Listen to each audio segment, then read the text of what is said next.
So today was the big Xbox Bethesda showcase. This is basically their, what would have been, I guess, their E3 presentation, if you will. And a lot of people are having high hopes for Xbox, and because they really still have to make a big presence in the exclusivity department, and along with coming out with some banger of titles. And I want to tell you guys something.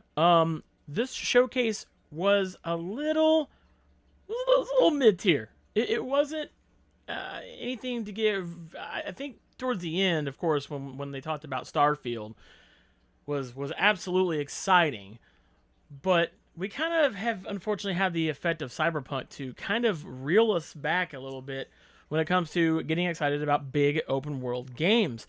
So, without further ado, I'm going to give you my opinions on some of these games. I'm not going to cover all of the games that Microsoft showed today, but I do want to give you my thoughts on some of the ones that I was kind of interested in or had some comments on. So let's get into this showcase. So first off, they started the showcase rather, with Redfall, which of course is coming out in 2023. Redfall looks like it's going to be a lot of fun. It's a horror-esque looking game. It has some very multiplayer features into it. It definitely looks like an Arcane Studios type game, of course. And it just looks like so much fun. I can't wait to get into this. It looks great, but of course, this was the game that got pushed back into 2023, which was actually supposed to come out this year. After we look at Redfall, though, we get a look at the new Hollow Knight Silksong, which is going to be coming out day one on Game Pass. And I don't think we got an actual release date for this. At least I didn't see one, or maybe I missed it.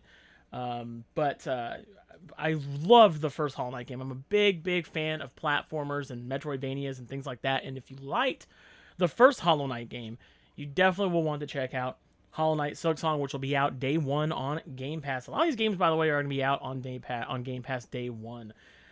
Speaking of, the next game was High on Life. This looked like a pretty cartoony game. The guns talk. Kind of maybe even reminded me a little bit of something Justin Roiland would put out. If you've ever played Trover Saves the Universe, Rick and Morty type stuff. That's kind of what this game reminded me of here. And it looks like it's going to be a lot of fun. Definitely a game I'm going to check out. Obviously, I'm going to check out a majority of these games because they're all, for the most part, going to be on Game Pass in some way, shape, or form.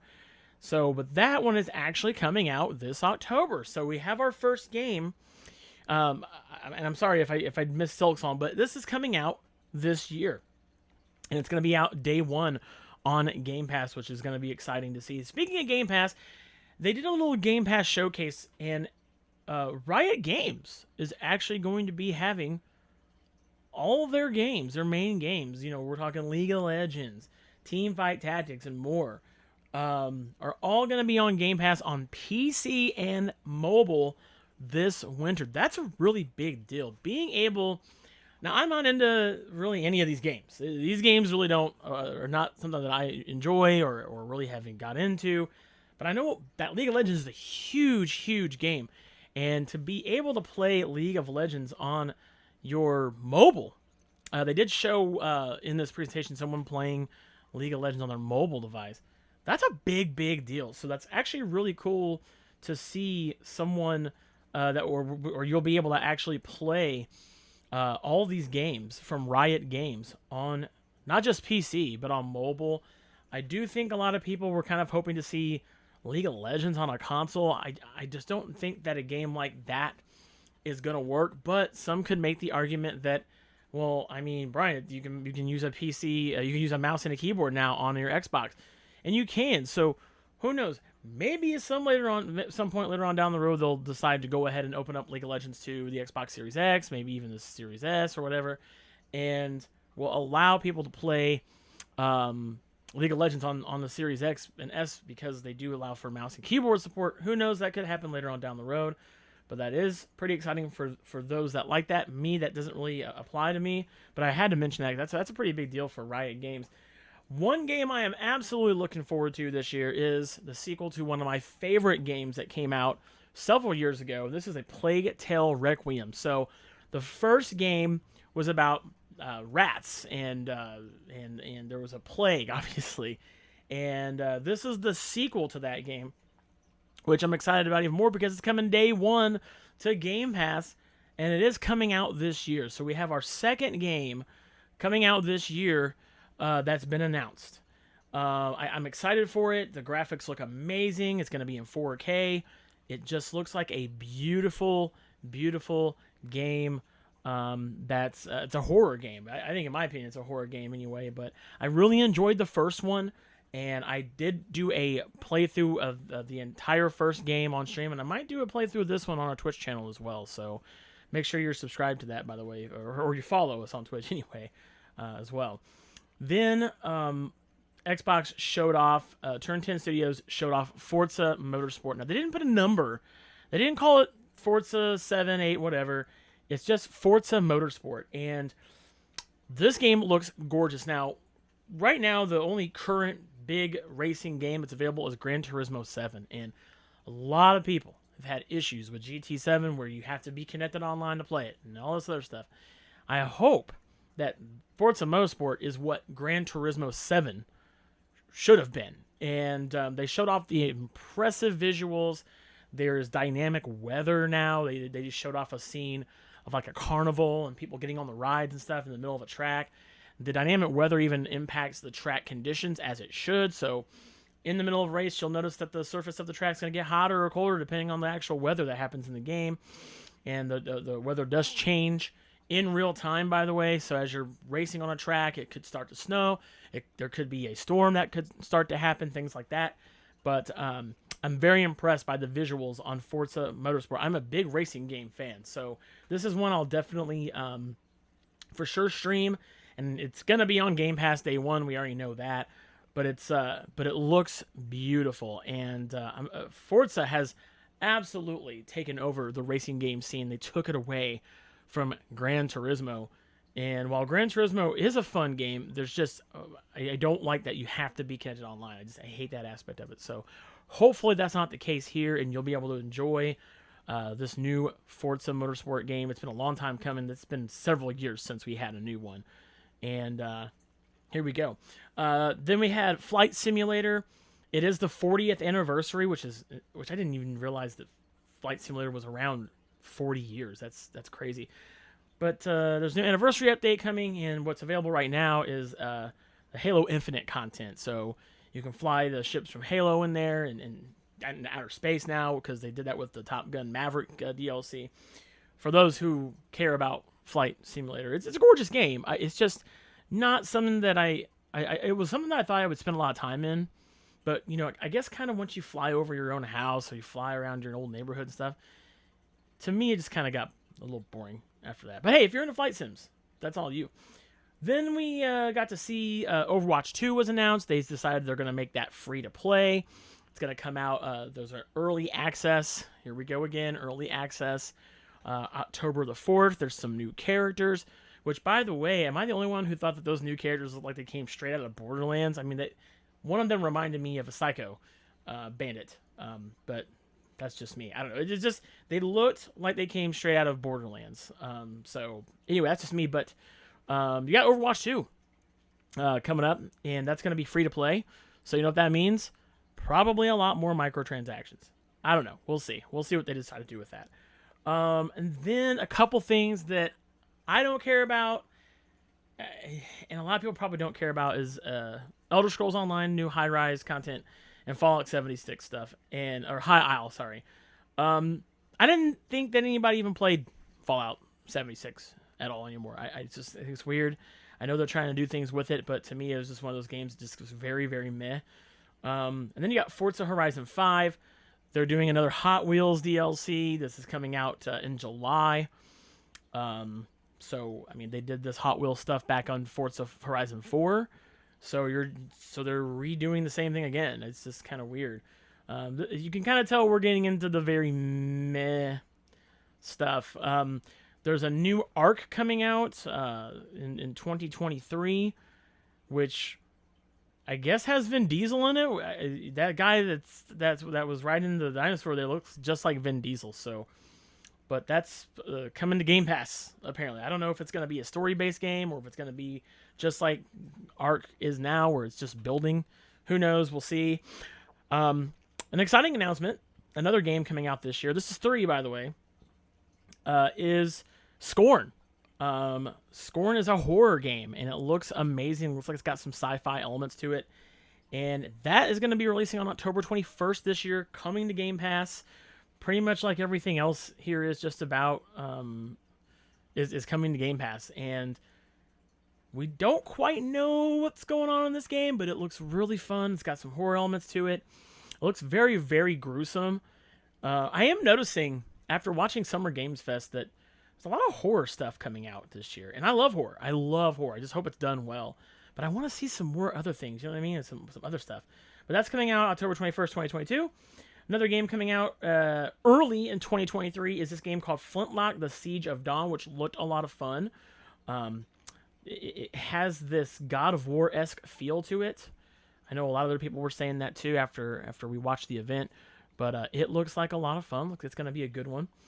Then we had a Minecraft announcement. Mojang announced Minecraft Legends coming to Game Pass in 2023. This looks like almost like an RTS version of Minecraft. And I just don't care. I don't care. Minecraft is a game that's for, I feel like, a very specific type of people, whether it's kids or people that just love building things. But I've tried so hard since Minecraft's been around for forever now to get into Minecraft. I couldn't get into. I tried Minecraft Dungeons because people were like, "Oh, Minecraft Dungeons, it's like Diablo, but with Minecraft," and I couldn't get into it. And since this is on Game Pass, I'll probably try it, but I don't see myself getting into that. A few other games were announced, like Lightyear Frontier. I won't get into these. They're all coming out next year. Lightyear Frontier, Gunfire Reborn.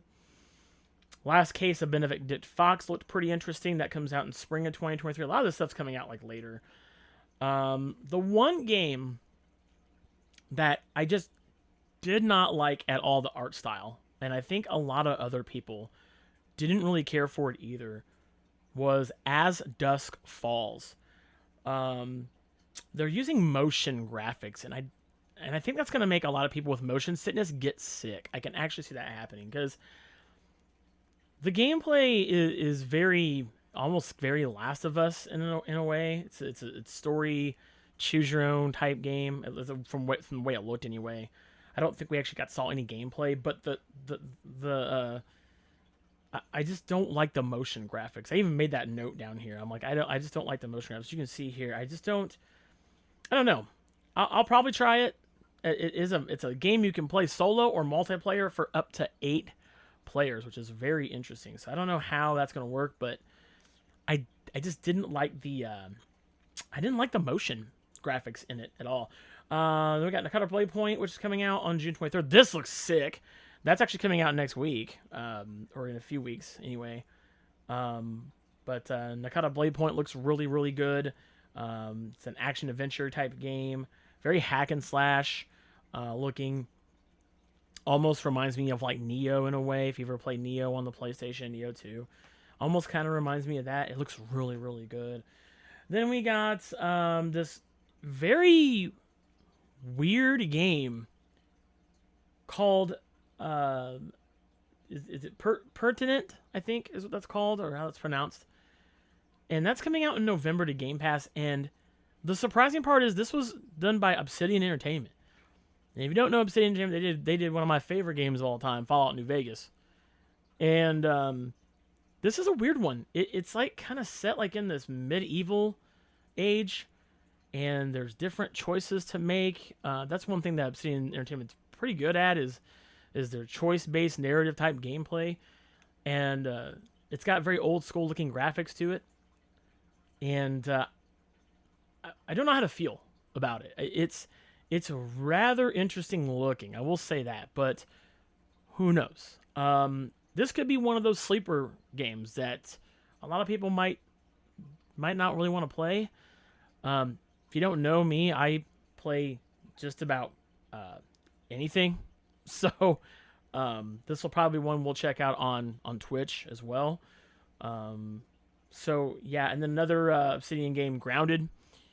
This finally got announced. The full version is coming out in September. So that's something to look forward to.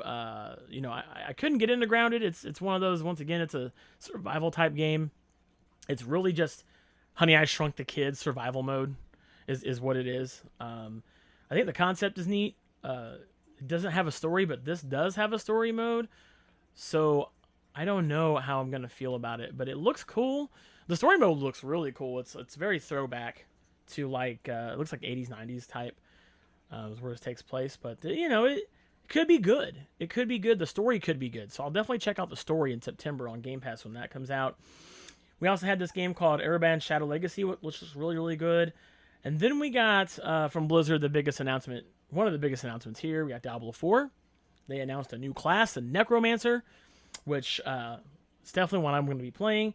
That's coming out next year. It's going to be on Xbox, PC, but it's also going to be on all the other consoles too. It's not just Xbox and PC exclusive. They would not do that because that would be stupid of them too. But Diablo 4 looks great. I'm a big Diablo fan. I love Diablo 3. Diablo 2 is one of my favorite games of all time. And Diablo is the bar for loot-based, top-down hack and slash is how I kind of put it. But Diablo 4 looks great, and I definitely can't wait to play this with people. It looks really, really good. They did show off a lot of gameplay here of it. It's definitely gruesome. You can definitely tell the graphics are a lot more expanded, and I'm excited for it. I didn't really play too much of Diablo 3. Diablo 3 was good. I might have to get back into Diablo 3. I do own it, so maybe I'll jump back into Diablo 3 and play it some more. I know they did a remastered version of Diablo 2, which I still haven't checked out yet, and I heard it's very, very good. But then we had, you know, some other stuff like Sea of Thieves, which I don't care about Sea of Thieves, really. There's a game called Ravenlock, which is coming out in 2023, which is going to be on Game Pass, which looks really, really good, and I'm very interested in. But the one that really was had me here was... I'm a big fan of this developer, Annapurna Interactive. They always put out some really great story-based content. They did Kentucky Route Zero, just to name a few. Just to name, you know, a game there, that one of my favorite games of theirs. They got this game called Cocoon coming out. It's a top-down based perspective game. And it looks really neat, and the levels load... The way the levels load in kind of remind me of Ratchet & Clank Rift Apart. You know, you go through the thing, and it automatically loads you into the next level. So it kind of has that style of play here as well, which looks really, really cool. So I'm definitely excited to check that out. And then Team Ninja has a new game coming out. This is a brand new IP. And this game looks so good. I cannot wait to get my hands on this. I love Asian style games, Japanese and things like that, and Chinese and stuff like that. And this looks so good. It's called Wolong Fallen Destiny, and they did show a trailer of the game, and it's also being done by Koei Tecmo as well, and it looks great. It's very gory, and I do like that a lot. You know, when you're doing sword-based combat, it just looks phenomenal.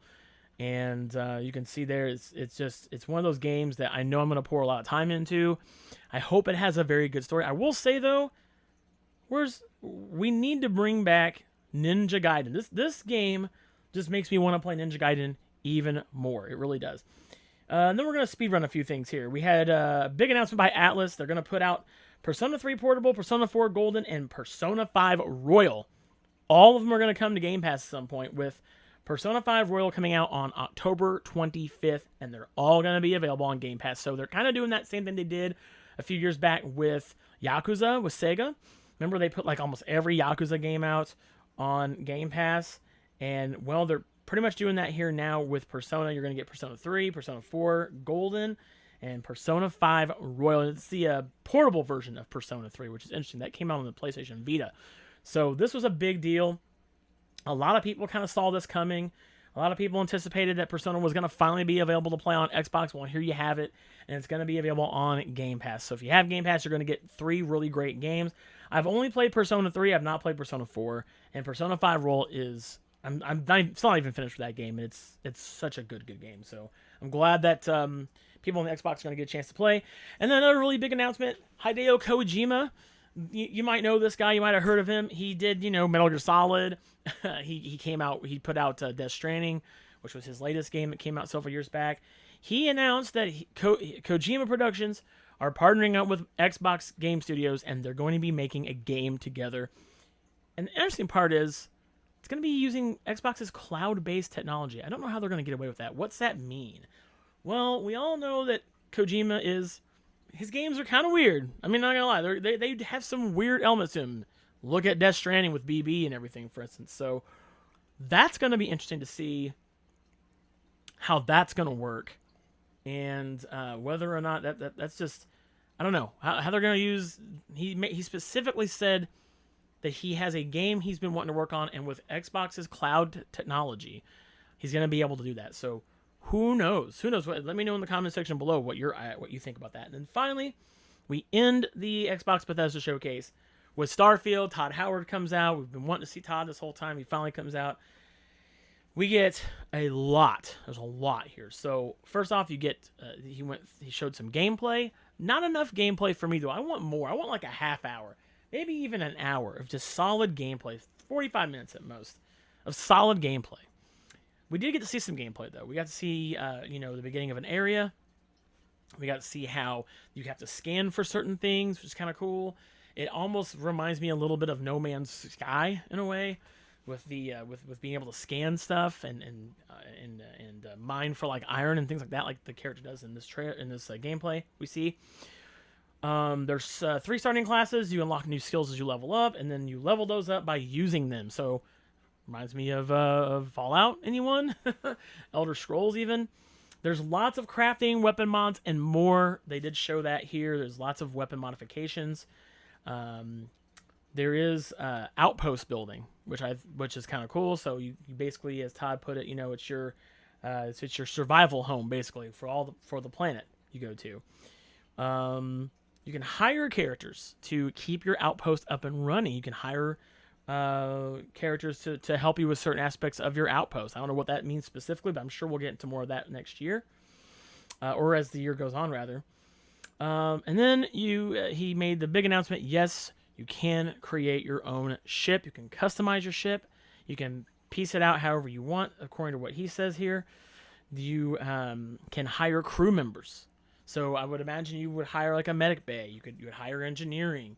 You would hire someone to maintain the ship's weapons and things like that. I don't know. We'll see. We'll see what that is. But this is huge. You can completely customize the look and layout of your ships, engines, shields, weapon systems, and he said yes, you can fly the ships, and that's where we got to see the biggest thing of all, is that yes, these ships can go into space, and there are, he says, over 1,000 planets to explore. That's just crazy to think about.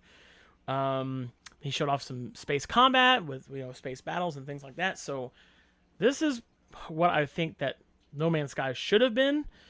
But here's my thing on this. They announced this is coming out in early 2023, so maybe quarter 1, quarter 2. It's already June, so that's 6 more months of development, maybe 8 more months of development. I don't know. This is a massive game. And as I said at the beginning of this video, the thing about massive games, Cyberpunk really caused that rift in let's not get too excited about a big game. So I'm excited, but I'm not going to allow myself to get really excited. You don't really get, the excitement's not there until you actually start playing the game and the game works properly. And that's the thing I wanted to mention here on this video is I hope these games work and they function well and that developers take the time. Gamers have to be patient. We want our games to work and work properly, and we want them to be great. And Starfield's coming out I think it's next gen only, as far as I know. And I just hope it's a great game. I hope this is Bethesda's redemption arc when it comes to making these type of games, because they blew it with Fallout 76. So that's it. That's all I've got for you in this video. That is the Xbox Bethesda showcase. Now they are doing a extended one, and that is going to be on Tuesday. I don't think I'm going to cover that one, but they are doing one on Tuesday, so be on the lookout for that. But hey, let me know in the comment section below your thoughts on the Xbox Bethesda showcase. Let me know what you thought looked good, what you thought looked bad. Me personally, this was kind of a mid one. There was a lot of filler in there. We had just Forza DLC. We had Sea of Thieves DLC, Fallout 76, Elder Scrolls Online stuff, Ark that we barely know anything about still. Just a lot of filler in here. Minecraft Legends. But there was a lot of good things in here too. Lots of potential. I was hoping for some bigger games to come out this year. I just feel like that's kind of been the case with Xbox. Is they just kind of like push. Oh, but wait, next year. Wait again. Wait longer. I promise we got big games coming out. Well, they do have Scorn, so we'll see what that's like. But anyway, that's all I got here on this video. And please, guys, let me know in the comment section below what you thought about it. Also, if you like what you see here, you know what to do. You can give us a thumbs up. If not, that's fine too. Also, please subscribe to our channel as we're working our way towards 2,000 subscribers here. We definitely can't do this without your support. So please, please tell everybody about the domain and all the things we cover here, from conventions to thrifting to video games and so much more. Thank you guys so much for watching. And until next time, I will see you guys.